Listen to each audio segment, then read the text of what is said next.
Hi friends, welcome back to our channel Village Gossip Kitchen. Friends, நம்ம வீடியோக்குள்ளாடி போகிறதுக்கு முன்னாடி எங்ககிட்ட சுத்தமான தேங்காய் தேன் எல்லாமே வீட்டிலேயே ப்ரிப்பேர் பண்ணக்கூடியது கிடைக்குது. அதே மாதிரி ஹோம்மேடு கேக்கு அப்புறம் ப்ரௌனிஸ் எல்லாம் கிடைக்குது. ப்ரௌனிஸ் எல்லாம் வேணும் அப்படின்னா நீங்கள் ஆன்லைனில் ஆர்டர் பண்ணிக்கலாம். நாங்கள் உங்களுக்கு கொரியர் சர்வீஸில் எல்லாம் பண்ணிவிடுவோம். உங்களுக்கு தேவைப்பட்ட டிஸ்பிளேயில் தெரிகிற வாட்ஸ்அப் நம்பருக்கு நீங்கள் எங்களை கான்டாக்ட் பண்ணலாம். மலிவான விலையில் தரமான பொருட்கள் கொடுக்கறது தான் எங்களோட நோக்கம். கஸ்டமைஸ்ட் கேக்கு கூட இருக்குது. ஸோ உங்களுக்கு தேவைப்பட்டால் ப்ளீஸ் எங்களை கான்டாக்ட் பண்ணிக்கோங்க. இப்போ வாங்க வீடியோக்குள்ளாடி போகலாம். Friends, welcome back to our channel village gossip kitchen. Friends, நம்மளோட 30 days லைவ் வெயிட் லாஸ் சேலஞ்சில் இன்னைக்கு டே பார்த்தீங்கன்னா 14 ஆயிடுச்சு. டே 14 அன்னைக்கு பார்த்தீங்கன்னா இப்படி இருக்கிறேன்னா இப்படி என்னோட தொப்பையை குறைக்கிறதுக்கு என்ன பண்ணியிருக்கேன் அப்படிங்கிறத இந்த வீடியோவில் உங்கள் கூட ஷேர் பண்ண போகிறேன். தம்பனல் பார்த்துட்டு தான் வந்திருப்பீங்க நிறைய பேர். ஸோ முதல்ல நான் என்னோட வெள்ளையை குறைக்கிறதுக்கு என்னென்ன செஞ்சுருந்தேன் அப்படிங்கிறத உங்களுக்கு ஷேர் பண்ணுறேன். ஃபஸ்ட்டு பார்த்தீங்கன்னா எனக்குமே அந்த ஹேங்கிங் பெல்லி அப்படின்னு சொல்லுவாங்கள்ல, பெல்லி அப்படியே தொங்கிட்டு இருக்கிற மாதிரி அந்த அளவு எனக்கு பெல்லி ஹிப் அந்த ஏரியா எல்லாமே ரொம்ப பெருசாக தான் இருந்துச்சு. ஸோ டயட்டில் நம்ம ஒரு 3 மாதத்துல 27 கிலோ வெயிட் லாஸ் பண்ணதுக்கு அப்புறமாவும் அந்த தொப்பை இருக்க தான் செஞ்சுது.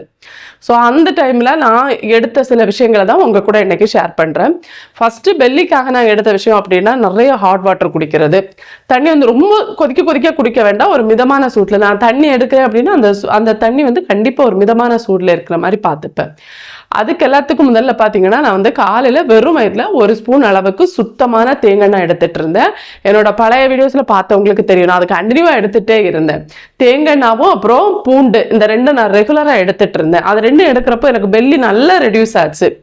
ஸோ அது எப்படி எடுக்கிறது அப்படிங்கிறத ஷேர் பண்ணுறேன். உங்களுக்கு விருப்பம் இருந்தால் எடுக்கலாம். இது எடுக்கணும் அப்படிங்கிற கட்டாயம் கிடையாது. அதே மாதிரி உங்களுக்கு ஏதாவது சர்ஜரி முடிஞ்சிருக்கு, இல்லை உங்களுக்கு ஏதாவது வித்தியாசமாக எடுக்கிறப்போ உடம்பு ஏதாவது சரியில்லாமல் ஆகும் அப்படின்னா தயவுசெய்து இதை எடுத்துக்க வேண்டாம். எனக்கு ரிசல்ட் கிடைச்சதை மட்டும் தான் ஷேர் பண்ணுறேன். இது பேலியோ கீட்டோ டயட்டில் எடுத்துகிட்டு இருக்காங்க. ஸோ அதை பார்த்தா நான் எடுக்க ஆரம்பித்தேன். அதில் எனக்கு நல்லாவே ரிசல்ட் கிடைச்சது. அது கிடைச்சதுனால மட்டும்தான் நான் உங்களுக்கு இந்த வீடியோவில் சொல்கிறேன்.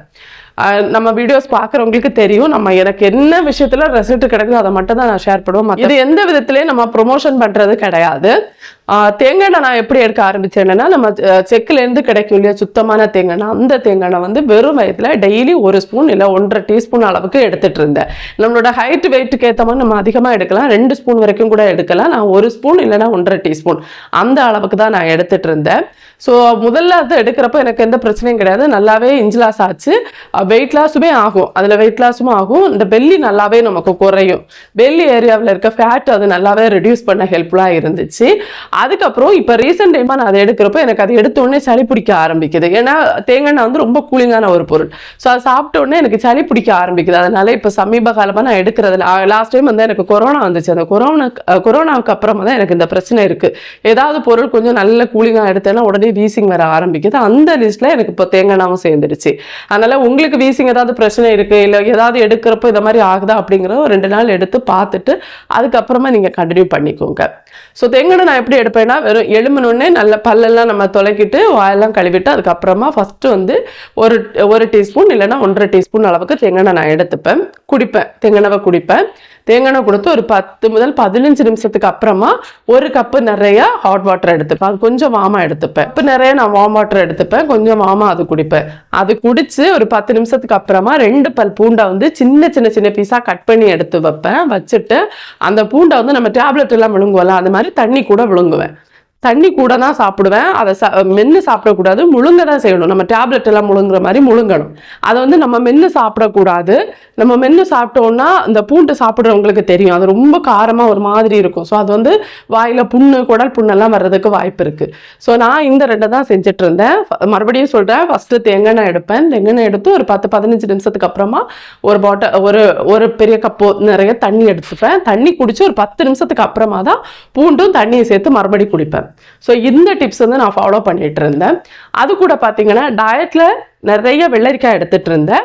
அடுத்ததாக பார்த்தீங்கன்னா கொய்யா டெய்லி வந்து கண்டிப்பா 2 கொய்யாவாவது சாப்பிடுற மாதிரி பார்ப்பேன். கார்போஹைட்ரேட் குறைவான உணவுகள் தான் எடுத்துட்டு இருந்தேன். குறிப்பா வந்து சோறு அந்த மாதிரி உணவுகளை ஃபுல்லா தவிர்த்திருந்தேன். நான் அதுக்கு பதிலாக வந்து காய்கறிகள் நிறைய சாப்பிடுறது, காய்கறிகள் தான், காய்கறி, கீரை அந்த மாதிரி உணவுகளை வந்து அதிகம் எடுக்க ஆரம்பிச்சேன்.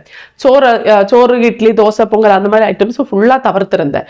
அதுல வந்து எனக்கு நிறைய வெயிட் லாஸும் பண்ணணும் அப்படிங்கறதுனால தான் அது ஃபுல்லா தவிர்த்திருந்தேன். இப்போ உங்களுக்கு பெல்லி மட்டும்தான் பிரச்சனையா இருக்கு அப்படிங்கிற பட்சத்துல வந்து நீங்க ஓரளவு டயட் மெயின்டைன் பண்ண வேண்டியதா இருக்கும்.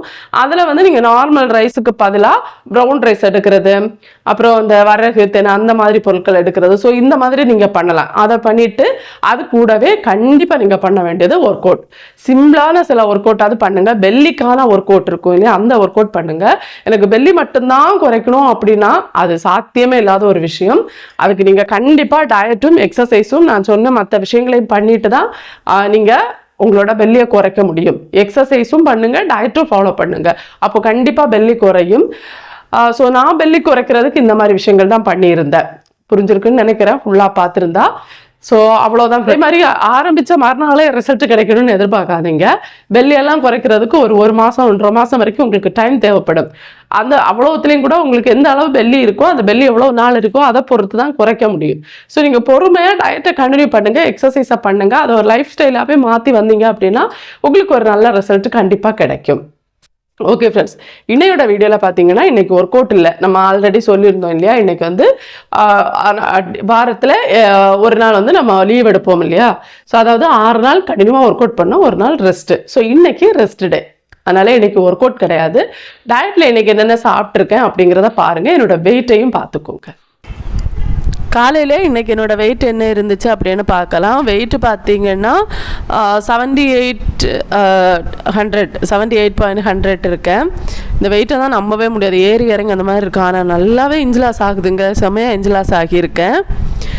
இன்றைக்கி காலையில் வந்து ஒரு பிரேக்ஃபாஸ்ட் ரெசிபி ஒன்று ட்ரை பண்ணியிருந்தேன். ட்ரை பண்ணது கிடையாது, அது ஆல்ரெடி நான் செய்கிறது. எனக்கு ரொம்ப பிடிச்ச ஒரு ரெசிபி இது, அதனால் அடிக்கடி செய்வேன்.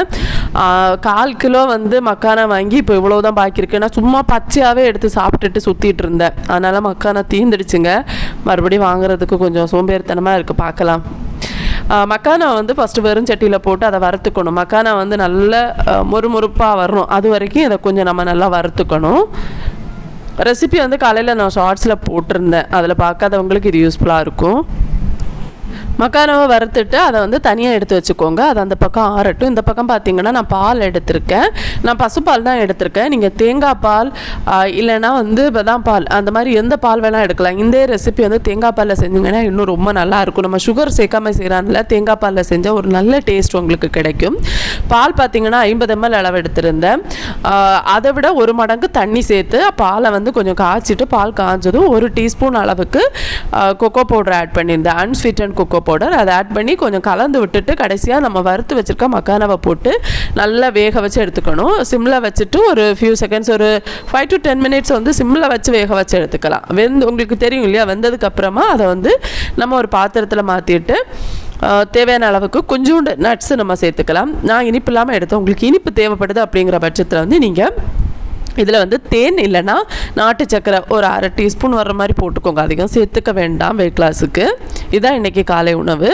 லஞ்சுக்கு பார்த்தீங்கன்னா ஃபிஷ்ஷு ஷாலோ ஃப்ரை செஞ்சது, அப்புறம் கேரட் பொரியல், அதுக்கப்புறமா அவியல். இதுதான் லஞ்சுக்கு எடுத்திருந்தேன். ஈவினிங் பார்த்தீங்கன்னா ஒரு சின்ன கப்பு டீ எடுத்திருந்தேன் இனிப்பு இல்லாமல். டின்னருக்கு வந்து சிக்கனும் அப்புறம் ஒரு முட்டையும் எடுத்திருந்தேன். இதுதான் இன்றைக்கி டின்னர். வீடியோ ஃபுல்லாக பார்த்துருப்பீங்க. இந்த வீடியோ கண்டிப்பாக உங்களுக்கு யூஸ்ஃபுல்லாக இருக்கும்னு நினைக்கிறேன். நாளைக்கு இன்னும் ஒரு இன்ட்ரெஸ்டிங்கான வீடியோவில் உங்களை சந்திக்கிறேன். அது வரைக்கும் பாய் ஃப்ரெண்ட்ஸ். தேங்க்ஸ் ஃபார் வாட்சிங்.